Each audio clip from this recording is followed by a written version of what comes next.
The Carolina Panthers lost an absolute heartbreaker today in overtime to the Atlanta Falcons 37-34. And in this video, I'm going to give out a few awards for some performances that I saw out there on the field today.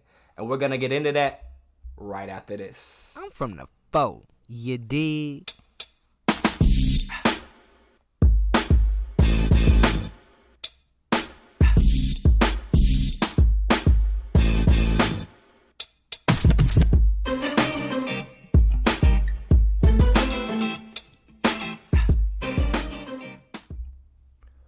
Welcome back to The Way I See It. I am Jamario Rashad. This is a Carolina Panthers and Charlotte Hornet fan channel. Please do me a favor by hitting the like button and make sure you subscribe to the channel.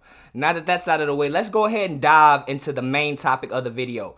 The first recipient of the Week 8 You Should Have Kept Your Ass in the Locker Room awards goes to Eddy Pineiro, who not only missed a game-winning kick at the end of regulation, but went on to miss another one in overtime. And I just got out there, when I pulled up this guy's picture, I'm like, that doesn't look like an NFL player, but I know that guy from somewhere. I have seen that guy's face, and then it dawned on me, y'all. It dawned on me. I'm like, oh my God.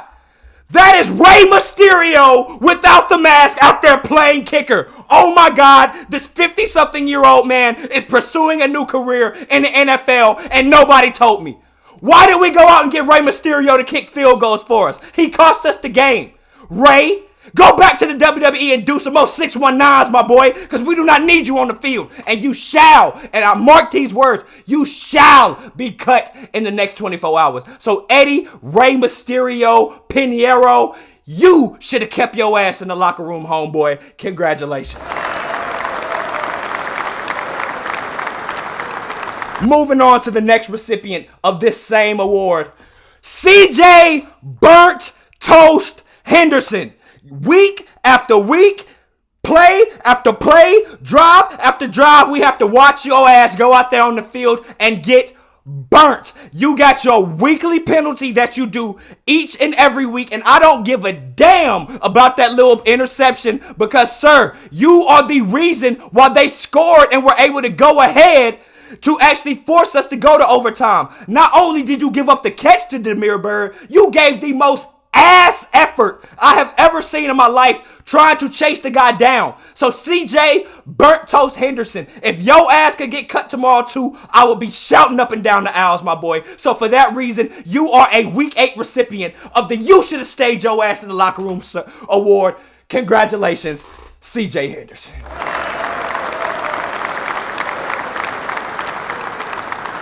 I can't stand this dude, man. Now, moving on to the next recipient. We have, and this truly hurts me to say, and I know a lot of y'all might disagree with me, Brian Burns.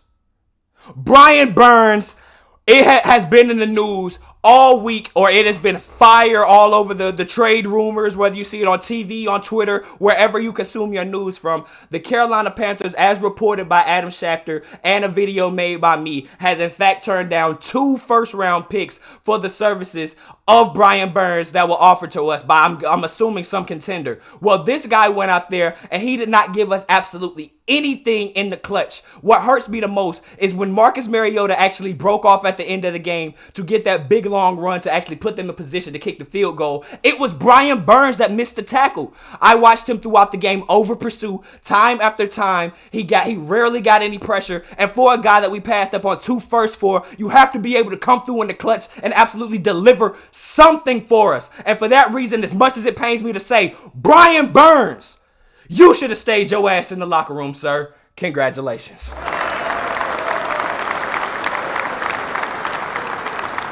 Next, Al Holcomb. Now, a lot of y'all might not know who Al Holcomb is. Well, for short, he has been elevated to the interim DC now that Steve Wilks is the head coach. Now you know him. Well, Al Holcomb, my question for you is, why the hell did J.C. Horn not shadow and travel with Kyle Pitts the entirety of the game? That was the entire story of their relationship coming into the draft. Kyle Pitts admitting that J.C. Horn was the best defender that he had ever faced in his career in college. Well, so far, sir, J.C. Horn is our best corner, and there's absolutely no reason for him not to have been shading Pitts, who does not only line up at the tight end, he also splits out wide, and he plays all over the field. J.C. Horn should have been all over the field right behind him, and we could have turned down some of that production when he was killing us in the first half. So for that reason, sir, Al Holcomb, you should have stayed your ass in the locker room, sir. Congratulations. We got one more. We got one more because the list is extended this week. The final recipient of the You Should Have Stayed Your Ass in the Locker Room award, Jonathan Vilma. I am tired of Fox hiring these hitmen to come in and just assassinate the Carolina Panthers. Last week, it was Mike Pereira lying to all of our faces. But this week, 2 weeks in a row, Jonathan Vilma commentates the entire game, and he is just purely disrespectful to each and every aspect of the entire entity that is the Carolina Panthers organization. Not only did this guy blame DJ Moore for Eddy Pineiro missing the doggone kick. He said, oh my, he was just, it is just constant BS when it comes to this guy. What he is just dogging PJ Walker the entire game. In the first quarter, he's telling the story about how Coach Steve Wilkes has been saying, oh well, Deontay Foreman is like is basically is similar or comparable to a smaller Derrick Henry, and Jonathan Vilma's like, oh no, he'll never be that. Basically, he's mid. So fast forward 4 quarters later, this cap ass motherfucker want to say, oh well, yeah, I guess I do have to be. He is Derrick Henry. Man, shut up, bruh. Shut your ass up. I hope they get somebody else to come commentate on our games, bro, because you absolutely trash and you a fucking hater because we used to beat your ass when you was on the Saints back in the day. So for that reason, Jonathan Vilma, you should have stayed your ass in the locker room, sir. Congratulations.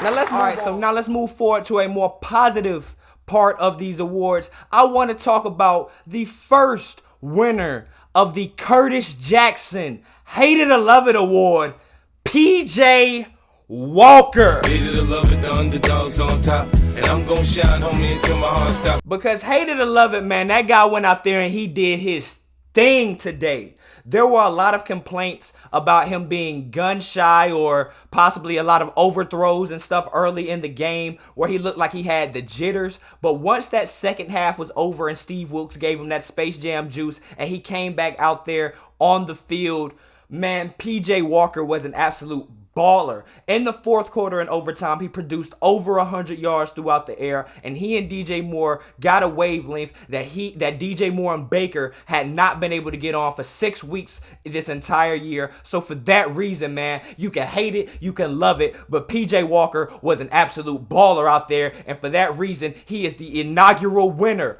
of the Curtis Jackson Hate It or Love It Award, PJ Walker. Hate it or love it, the underdogs on top, and I'm gonna shine, homie, until my heart stops.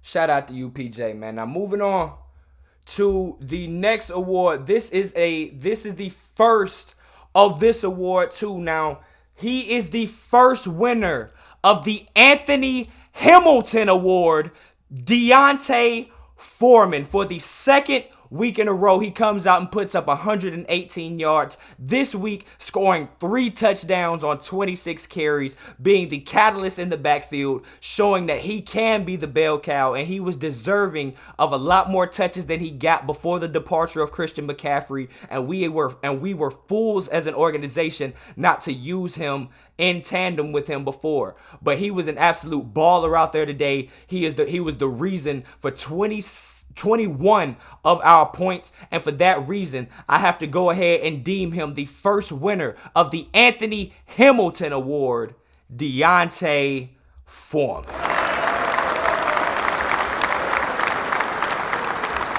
Moving on, man. We have one last award, and this one actually came up last week. It is the Odell Beckham Sr. I told you it was Baker Award, goes to DJ Moore for being an absolute juggernaut out there today and with only 6 catches, putting up 152 yards and a touchdown, having the absolute top blowing off when he actually got deep for the what should have been game-winning touchdown before the sucky kicker pissed down his leg and cost us the game. DJ Moore found that wavelength with PJ Walker, and they were absolutely balling. A lot of people might say, oh, he had a costly drop. Well, a few minutes later, he came back and gave you something worth so much more than that little measly ass drop. And for that reason, we have to highlight once again that Big Odell was correct and reward you, my man. Award you rather with the Odell Beckham Sr. I told you it was Baker Award, DJ Moore. And that is go wrap it up for this week's awards, man. You all leave your comments below. Who all do you think was deserving of an award or wasn't deserving of an award, that got one or didn't get one? You all leave your comments about this game below. I am still high off my emotions, man. I cannot believe that BS actually went down. Eddy Pineiro needs to be fired like tomorrow, and I'm pretty sure that he will. But with that being said, man, I am Jamario Rashad. This is the way I see it, and that is the end of the video. Peace.